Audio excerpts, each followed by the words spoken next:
NewGenGamers.com.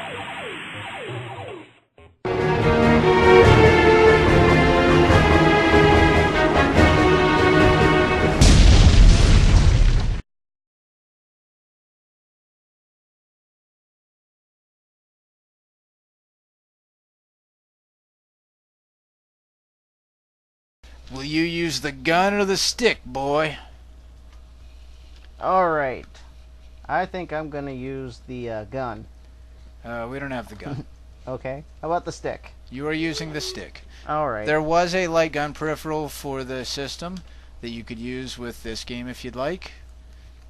Okay. Although, after playing it, you're probably not going to care that much too. I thought this was supposed to be a Western game. It's weird. What the hell am I doing in a neighborhood? That's not much of a Western game we're looking I at. think that it's just not done that well. So we're looking at Crossbow for the 7800 Atari, and as you can see, this game is definitely doing some good stuff for the system, showing off that 25 colors it can use. Yes, It's limited, but the amazing 25 on-screen colors.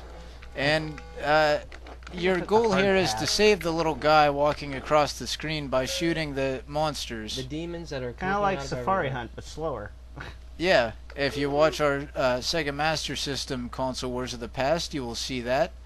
Check it all out at newgengamers.com, on YouTube, and many other places. Now the nice thing about this game is we're seeing there is a level change, and we didn't see that a lot in a lot of the 7800 games. Yeah, a lot of these games were one-screen games, and that goes back to the system capabilities and the ROM cart file size. They just weren't big games. They had the 25 on-screen colors, but you know, as we said earlier, they didn't do much with them. Everything on the backgrounds were pretty static. There wasn't much moving around. Even with something like this, only the bad guys are really moving in the background. But it's more than you were going to expect from the other games you're going to get. Yeah, This has to be one of the most advanced games on the console. and this was another one that was ready for the original 1984 launch, and it wouldn't have been bad if it would have came out then, but in 1986, Nintendo and Sega had already proven what the 8-bit era was all about, and this thing was just too little too late. And this also used the rare 7800 light gun.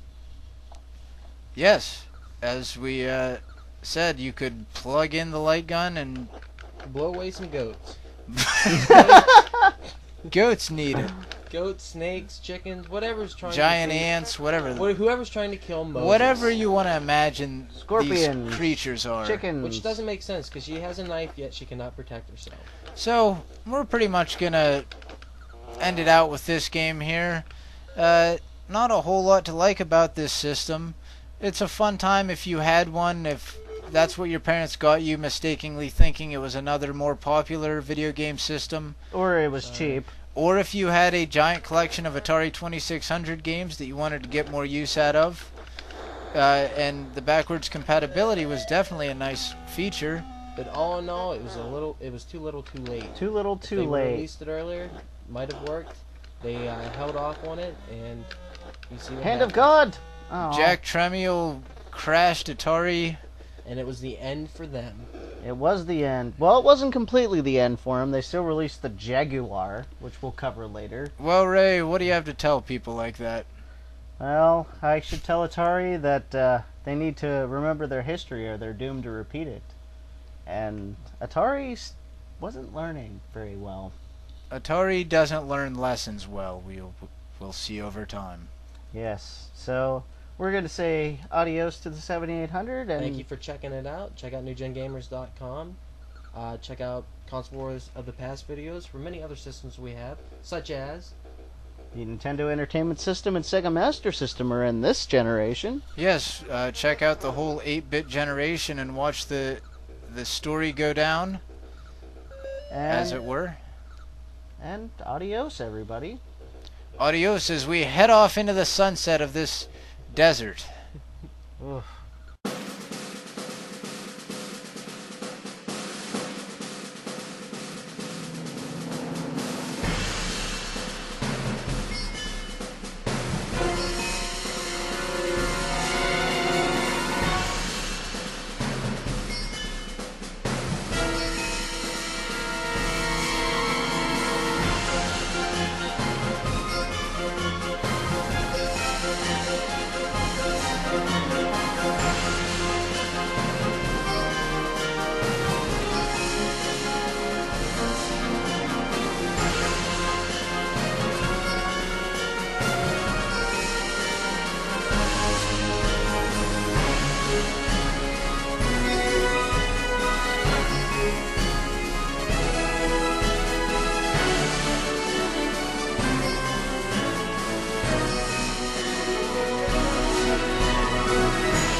New Gen Gamers.com.